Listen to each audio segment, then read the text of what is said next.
कौन सा चैप्टर चल रहा है? अनुपात और समानुपात मैथ का। और ये लगभग हाँ ratio and proportion, ratio and proportion, proportion अनुपात है समानुपात का चैप्टर हम लोग पढ़ रहे हैं। और ये लगभग खत्म भी हो गया है, लेकिन कुछ 2-3 क्वेश्चन और बचा हुआ है जो हम लोग सॉल्व करेंगे आज। और इसी के साथ जो है आज रेशियो एंड प्रोपोर्शन का चैप्टर जो है हम लोग फिनिश करेंगे। और सब लोग जो है अपनी कॉपी जरूर चेक करा लेंगे। चलिए अब इसमें एक क्वेश्चन जो है find the mean proportion, question लिखते जाइए। फाइंड द मीन प्रोपोर्शन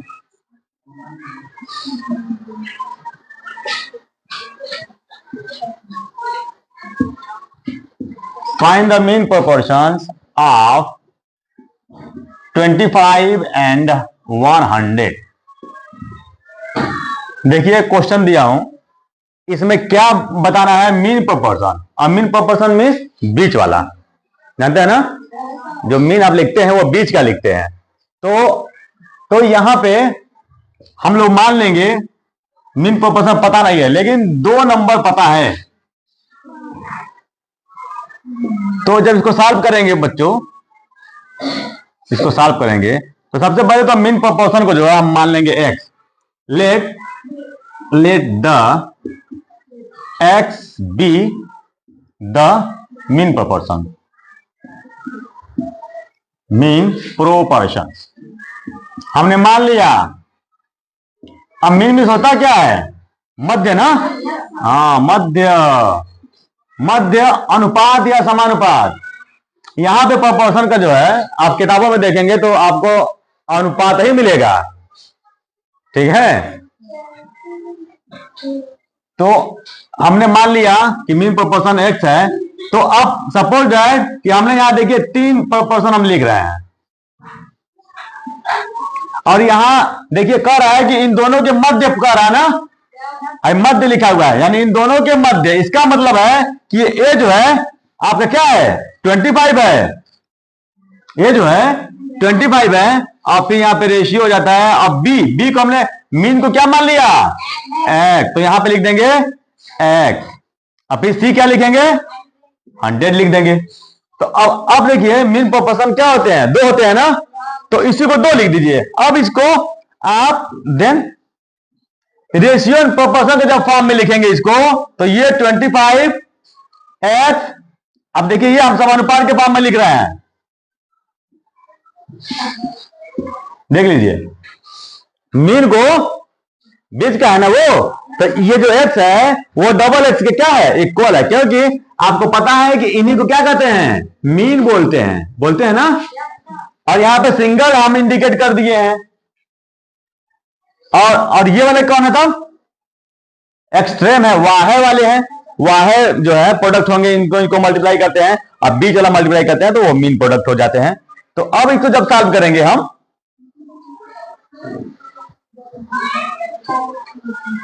तो आपका हो जाएगा x इंटू एक्स 25 इंटू 100। इसको अब हम लोग जब सॉल्व करेंगे तो नाउ अभी x का x में मल्टीप्लाई करेंगे तो क्या होगा? X square. यहां पे x का x में मल्टीप्लाई करेंगे तो एक्स स्क्वायर, और इसका इसमें मल्टीप्लाई कर दीजिए।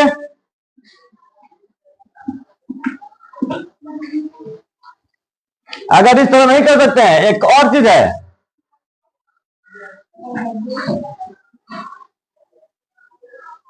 यहां पे आप चाहिए तो अब अभी इसी तरह लिख दीजिए। अब देखिए बच्चों, अब देखो यहां पे ये एक्स स्क्वायर है ना? अब बताइए 25 किसका स्क्वायर है? 5 का। वेरी गुड, 5 का। और 10 का स्क्वायर है ना? तो अब इन दोनों का स्क्वायर सेम है, तो जब स्क्वायर सेम है तो इसका इसमें क्या होता है? मल्टीप्लाई होता है। बता पढ़े हैं ना आप स्क्वायर वाला? तो अब देखिए ये स्क्वायर कैंसिल हो गया। अब x इक्वल टू क्या आ गया आंसर? 50। यही 50 क्या है? आपने आपने x किसको माना है? मीन प्रोपोर्शन को माना है ना, मध्य अनुपात को माना है, या औसत अनुपात भी कहते हैं इसको। इसको औसत अनुपात भी कहते हैं, मध्य अनुपात भी कहते हैं। माध्य, मध्य नहीं बल्कि माध्य कहते हैं। ठीक है, क्या कहते हैं? माध्य। हाँ, मध्य नहीं कहते बल्कि माध्य कहते हैं, इसको माध्य कर देते हैं। तो अब यहां पे आपकी वैल्यू आ गई है। मीन प्रोपोर्शन क्या होगा आपका? 50 होगा, 50। ठीक है, तो ये आपका आंसर आ जाता है। एक क्वेश्चन ये हो गया। अब एक और टाइप के क्वेश्चन है, सेकंड लेवल का क्वेश्चन है, अभी मैं बता रहा हूं। तो 3 क्वेश्चन आपको हम यहां पे प्रैक्टिस करवाएंगे।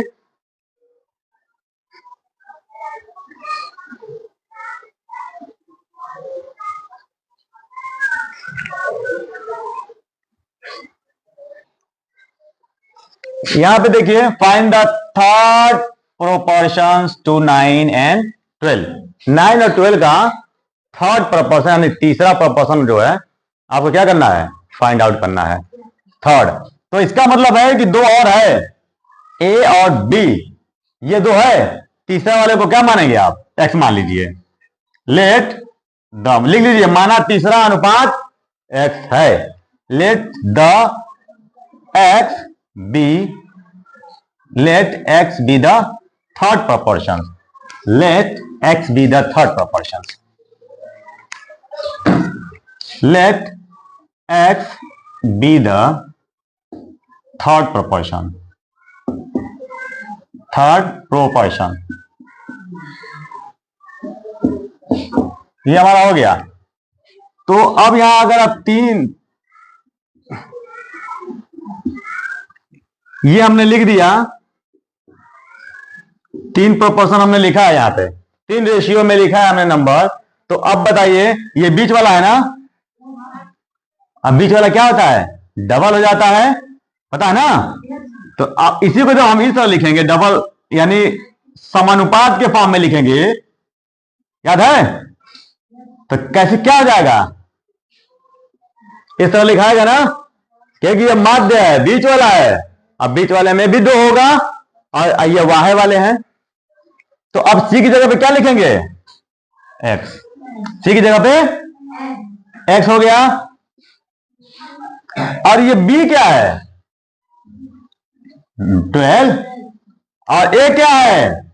9। तो यहां 9 लिख दिया आपने, 12 और फिर 12 लिखेंगे ना 2 बार। आज बी बी 2 बार हमने कर दिया, ये क्योंकि बीच वाला है, मीन है, मीन प्रोपोर्शन।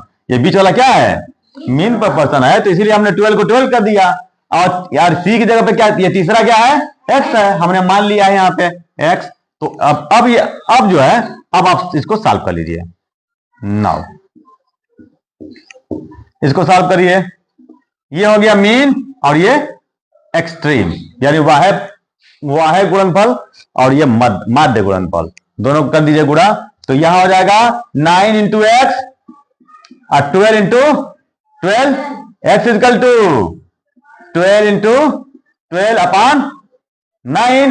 अब कैंसिल करिए, आप कैंसिल करिए, मिनिमाइज करिए 3 से, तो 3 4 जा और 3 3 जा, फिर 3 से इसको कैंसिल कर दीजिए, 4 जा। तो इस तरह से आपका 4 4 जा 16 आ जाता है, यानी x की वैल्यू क्या आ गया? 16। तो यही 16 क्या है? थर्ड प्रोपोर्शन है। क्या है? Third proportion. तो अब यहां पर लिख दीजिएगा 16 is the 10, 16 is the third proportion. See, तो आपका यही आपका आंसर होगा,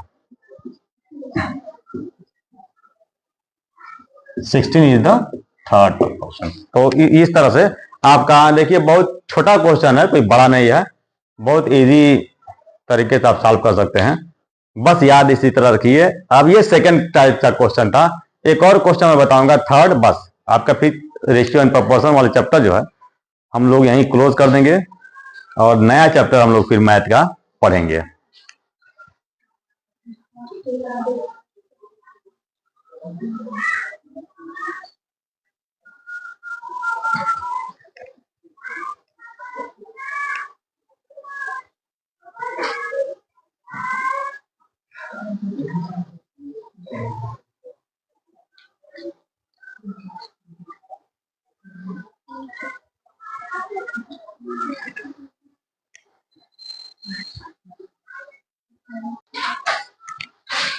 यहां पे find the third proportions to 9 and 12, यानी 9 और 12 का तीसरा हमको फाइंड आउट करना है।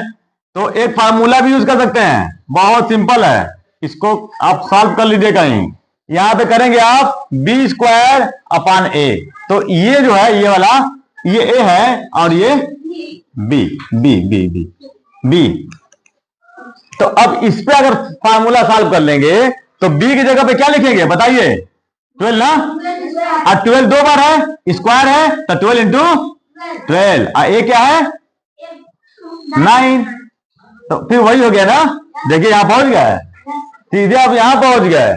अगर आपको फार्मूला याद है इस फार्मूले का यूज करिए, एक्चुअली ये है वही,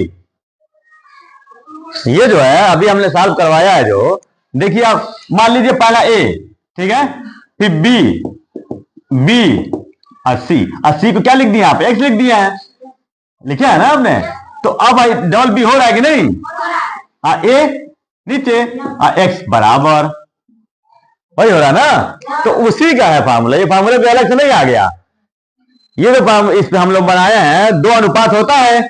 अब बीच वाले में क्या दिया था यहाँ पे इस क्वेश्चन में, बी, बीच वाला बी है और साइड वाला ए है और ये वाला सी है, तीसरा वाला जो है।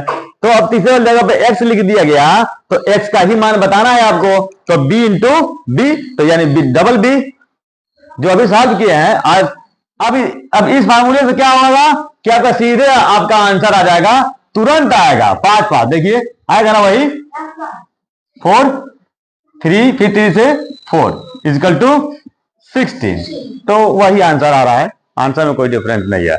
इस तरह से ये वाला क्वेश्चन जो है आपका सॉल्व हो जाता है। तो ये वाला इजी है सीधे। चलिए एक क्वेश्चन और है जो आपको सेंटेंस पढ़ के समझ में आ जाएगा। 12 18 एंड एक्स, ये तीनों जो है ये क्या है, समानुपात है। कंटिन्यू लिखा हुआ है, कंटिन्यू मतलब होता है लगातार, जैसे ए के बाद बी, अब बी के बाद सी, 3 हो गए। और जो बीच में है वही क्या होता है 2 बार होता है, मीन है ना, मीन प्रोडक्ट इसका बनेगा, तो मीन बनेगा, तो अब बी जो है आपका क्या बनेगा 2 बार लिख देंगे, समानुपात हो गया। अब बताइए ये ए हो गया, देखिए यहां पे ध्यान से ए, ये बी हो गया और ये सी हो गया, रख दीजिए मान, वैल्यू पुटअप करिए इसमें। अभी देखिए आंसर आपका आ जाएगा। ए की जगह पे क्या लिखेंगे 12, अब बी के 18, फिर 18 होगा ना, 80 का एक्स। अब ये इसमें जो है mean product and extreme product multiply कर दीजिए, एक्स का मान निकालिए। चलिए जल्दी करिए, सॉल्व करिए। इसका आंसर बताइए कितना आ रहा है, इसका आंसर आपको खुद बताना है कितना होगा।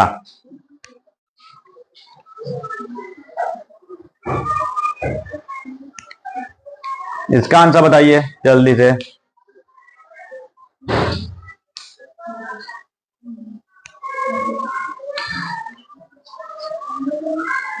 एक तरफ लिख लीजिए आप mean product equal to extreme product या प्रोडक्ट ऑफ एक्सट्रीम।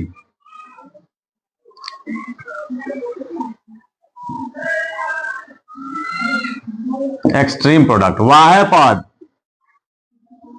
वाह गुणनफल, ये माध्य गुणनफल और ये वाह गुणनफल। तो mean product 12 into x, mean वाला तो क्या होना चाहिए 18 होना चाहिए ना। मीन वाला जब मैं यहां मीन लिख रहा हूं तो 18 लिख देता हूं, 18 इंटू 18, और वाह वाले में 12 इंटू एक्स। अब ये 18 इंटू 18 अपान 12 हो जाएगा इक्वल टू एक्स। बस इसको आप करिए आप मिनिमाइज, अब मिनिमाइज करके अब यहां आप बताइए आंसर, राइट आंसर क्या होगा आपके A B and C and D. मैं आपको ऑप्शन भी दे रहा हूं, ठीक है।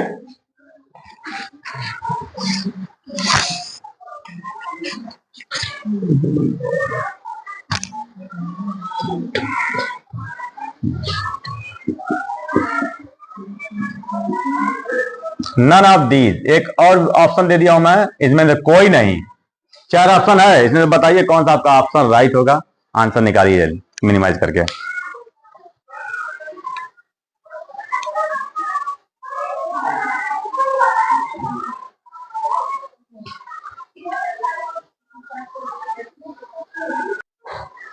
चलिए इसको खत्म करिए।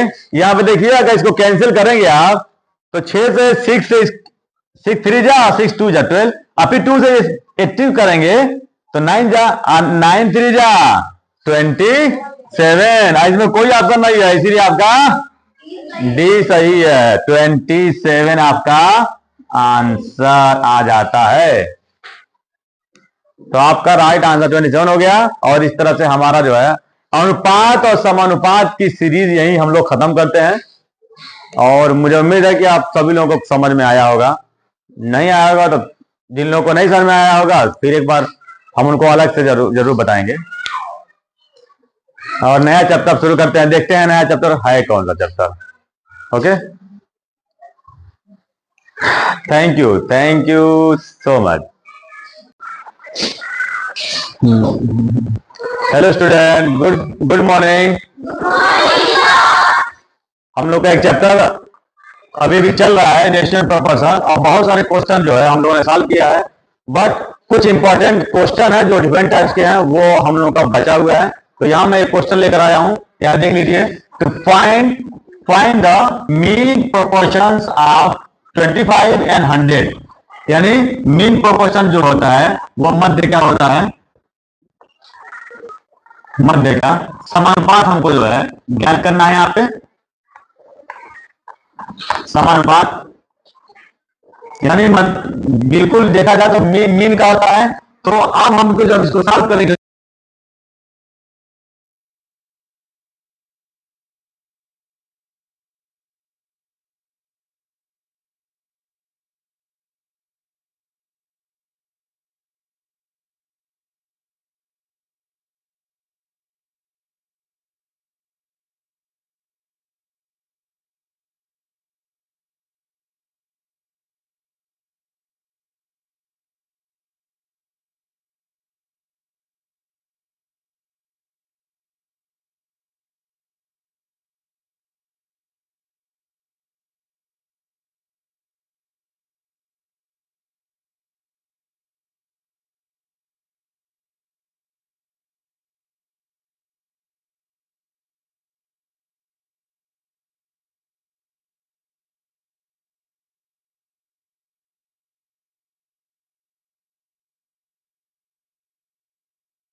Hello guys, welcome to my YouTube channel basic math teach में आपका बहुत बहुत स्वागत है। This is Mohammad Afzal.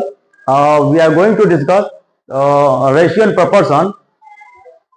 Just here we are find the third proportions of the two 9 and 12। यहाँ पे एक क्वेश्चन है कि थर्ड प्रोपोर्शन बताना है इस क्वेश्चन में कि क्या होगा, और ये जो क्वेश्चन है वो रेशियो एंड प्रोपोर्शंस का है। तो रेशियो एंड प्रोपोर्शंस में दोस्तों ए, बी एंड सी, ये तीन रेशियो आप देख रहे हैं कि तीन रेशियो मैंने दिया है। और जो बीच वाला दोस्तों होता है ये होता है मीन प्रोपोर्शन, होता है मीन प्रोपोर्शन। और तीसरा है हम इसको मान लेते हैं एक्स। यहां क्या कह रहा है कि थर्ड प्रोपोर्शन बताना है, तो थर्ड प्रोपोर्शन को हम मान लेते हैं एक्स। तो यहां लिखना होगा late the x be the third proportion, x be the third proportion. तो जब हम x को थर्ड प्रोपोर्शन, ये थर्ड वाला जो है हम x मान लेंगे, तो a की जगह पे आप 9 लिखेंगे और b जो है वो 12 है। दोस्तों जो मीन होता है, मीन वो इसी को आपको क्या करना होगा, डबल करना होगा और ये फिर थर्ड लिख देना होगा। इस तरह से ये बनेगा। आपको पता ही है कि ये मीन होते हैं और ये जो है एक्सट्रीम होते हैं। वाहे पर x और ये 9 हो जाएंगे और ये मीन वाला भी जो है वो डबल हो जाएगा, यानी 12 जो है वो 2 बार लिखेंगे। तो इस तरह से आपका एक्सट्रीम प्रोडक्ट देखा जाए तो 9 इंटू एक्स हो जाएगा और मीन प्रोडक्ट 12 इंटू 12 हो जाता है।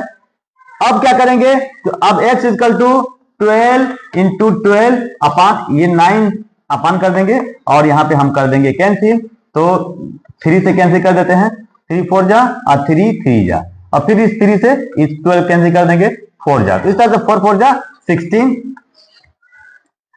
तो x इक्वल टू आ गया 16। तो यही आपका जो है this is the right answer, x equal to 13। और यही आपका थर्ड प्रोपोर्शन है, यानी जो आपने a, b एंड c लिखा था, तो a की वैल्यू आपने लिखा था यहाँ पे 9 और 12 की वैल्यू b की वैल्यू 12 और c यानी थर्ड वाला भी आ गया आपका 16। इस तरह से आपका तीसरा वाला भी आपका प्रोपोर्शन आ जाता है 16। ओके, और